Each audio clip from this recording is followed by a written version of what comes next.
నుంచి అలా వెళ్ళిపోతున్నారు. అటువంటి సమయంలో మనకి ఎప్పుడు అంటిపెట్టుకొని వారు ఎవరు ఉంటారు? ఒక జీవిత భాగస్వామి తప్ప. ఈ రోజుల్లో భార్యాభర్తే గ్యారంటీ లేదు. ఎందుకంటే ఈ రోజుల్లో వాళ్ళు కూడా జీవితాంతం కలిసి ఉంటారా అనేది చాలా చెప్పలేని విషయం. చూస్తున్నాం కదా, సంవత్సరం తిరగకముందే విడాకులు తీసుకుంటున్నారు. అది ఈ జనరేషన్. ఇక పాత జనరేషన్లో అయితే ఎన్ని ఇబ్బందులు వచ్చినా, ఎంత వాదోపవాదాలు వచ్చినా కానీ అడ్జస్ట్ చేసుకొని కలిసి ఉండేవాళ్ళు. ఈ రోజుల్లో కాదు. కానీ అంతలా ఉండి కూడా అన్ననాళ్ళు కలిసి ఉండి ఒక్కసారిగా అకస్మాత్తుగా జీవిత భాగస్వామిని కోల్పోతే చాలా బాధపడే విషయం.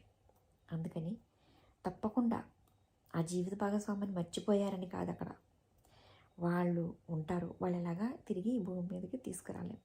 కానీ మిగతా జీవితాన్ని మనం ఒంటరిగా ఉంటూ అదే తలుచుకొని బాధపడుతూ